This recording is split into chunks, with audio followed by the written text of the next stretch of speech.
Okay. So,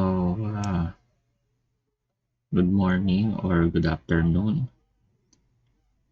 So, for the topic for the readings in Philippine history, we have the concept of martial law, no?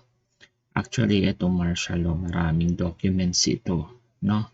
But I will discuss this in a certain way na maiintindihan natin lahat, no? Kasi matagal na nating naririnig itong martial law.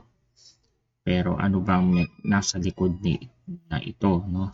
Ano ba nasa likod nito? Why is it that martial law declared, and what are the aftermaths of the declaration of martial law? So for the content of the course, we have the causes, the effects, and the legal framework and the significance of martial law. Okay? So, unahin na muna natin ano ba naging causes nitong pagde-declare ng martial law. Actually, itong martial law was declared September 21, 1972 when President Marcos, the late President Marcos, signed the proclamation number 1081, no, placing the entire Philippines under martial law. And then nag-issue din siya ng Presidential Decree number 2. Number 2, sa naaalala ko yung declaring the Philippines into a land reform area, no? So, syempre nag-react yan yung mga landlords, no? Bakit ganun ginawa ni President Ferdinand Marcos that time, no? Pero ano bang causes nito, no? So, nagkaroon tayo ng tinatawag na political instability. So, nung panahon na where the civil unrest, student demonstration, and the communist insurgency, yun ang dinadahilan nila. No? Nagkaroon ng kaguluhan sa bansa, no? Then yung economic deterioration, no? So, nagkaroon ng rising inflation, unemployment, foreign debt, weakened the Philippine economy. Actually, until now, we're still experiencing this, no?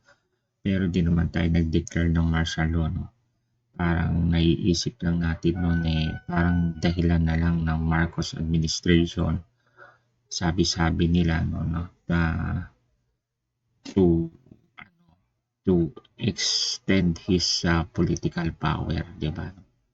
Then yung number 3 is communist threat to the perception. So ito yung perceived growth of communist movements, no? Particularly ang pagpapalakas ng New People's Army that time, led by Jose Maria Sison, no? If I remember, no? Siya yung nag-instigate nitong pagpapalawak ng kilusang bayan, no? Tinatawag nila New People's Army, no? Then yung communist insurgency, yun ang pinakamabigat na dahilan why is it declared martial law. So the Communist Party of the Philippines established in 1968, no? Becoming a significant threat to the national security and cited as justification for the martial law. So yung nagpaparami sila ng armas at nagpaparami sila ng tao. So yun yung isang dahilan, no? So ang NPA naman na naging CPP swing, yung Communist Party of the Philippines, ang ibig sabihin yan, conducted guerrilla warfare, no, throughout rural Philippines. So nagkakaroon sila ng guerrilla, no? Kumbaga pinapatay nila yung mga sundalo para makakuha sila ng maraming armas, no? Para sa sinasabi nilang armadong pakikibaka, no? Na hindi ko alam kung ano talaga ang pinaglalaban ng mga taong ito, no? Na siguro laban sa gobyerno that time.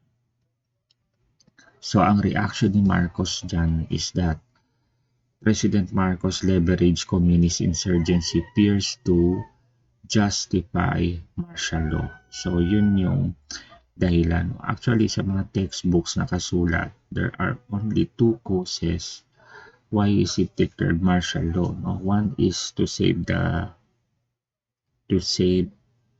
Philippines in the hands of the Communist Party kasi lumalakas ang Communist Party that time.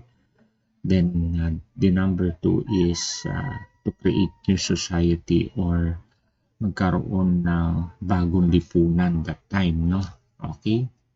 Next, Marcos power consolidation. Bale, ang presidente noon kasi separate siya sa legislative and judicial branch, right? No?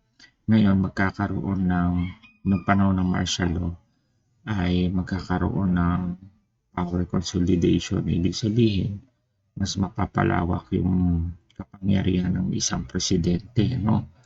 Pwede siyang gumawa ng batas at pwede siyang mag-interpret ng batas, no? Which is against the principle of the separation of powers, check and balance, no? Sa government, especially sa democratic government. Next. Ano naman naging epekto nito sa Philippine society itong pagde-declare ng martial law, no? So, yung mga documented cases abuse, maraming na-torture during those times, almost 34,000 as documented.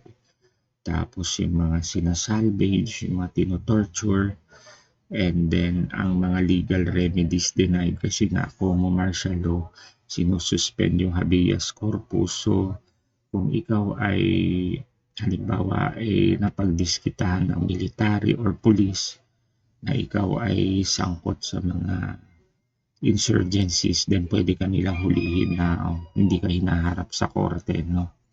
So, yun yung tinatawag na trial by judgment, no? Hindi ka trial by public, no?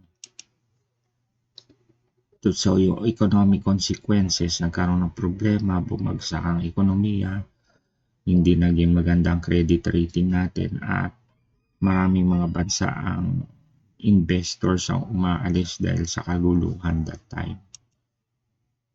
Tapos yung media and expression suppression, isa ito sa napakalaking dagok sa martial law, no?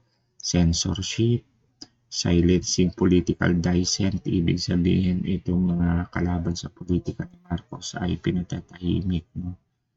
Alam niyo na yung word na pinatatahimik is either ina-isolate sila, hinuhuli, kinukulong, or they executed somewhere, no? That is torturing, part of torture.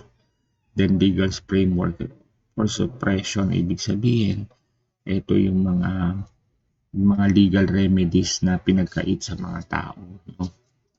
Tapos ano naman yung legal framework significance ng martial law? So sa 1935 Constitution, pwede mag-declare ang presidente ng martial law under Article 7 Section 8, if I'm not mistaken.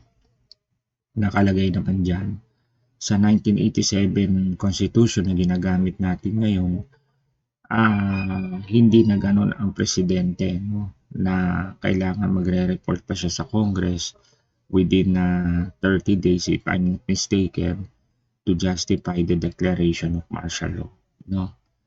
Then noong 1973 Constitution naman, this was Marcos Constitution.